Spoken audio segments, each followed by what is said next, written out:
Hi, I'm Phil White. I'm the CEO of QBE Lenders Mortgage Insurance. The QBE Housing Outlook is an annual report that explores the Australian residential housing market. For the 16 years that we've been producing the report, the analysis and forecasting has been completed by BIS Oxford.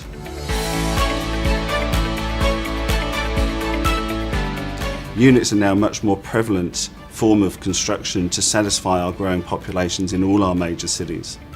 One of the most interesting examples is Brisbane, where we've seen unit construction go from about 36% of stock to actually up to 57% of new dwellings are high and medium density developments. This had a dramatic impact on prices, where we've seen a divergence of house prices and unit prices. So over the coming 3 years, we're expecting to see house prices still appreciate in the Brisbane area, whilst we're expecting to see unit prices depreciate by about 7%.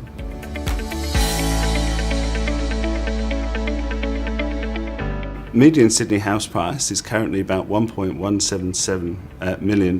Now, over the coming 3 years, we expect to see a weakening of about 4% over the next 2 years, followed by some recovery that will put the median house price almost back at where it is today, at about 1.15. We expect the trend of Sydney unit prices to follow Sydney house prices and weaken over the coming 3 years, to finish with a median unit price of about $760,000.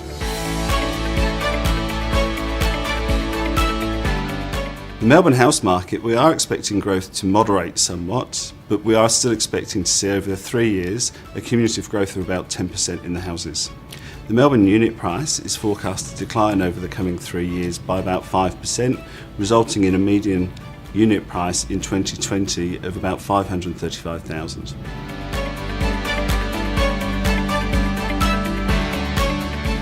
We know that the dream for Australians is to own their own home, and for many that is a significant challenge. However, for some, that is absolutely outside of their reach.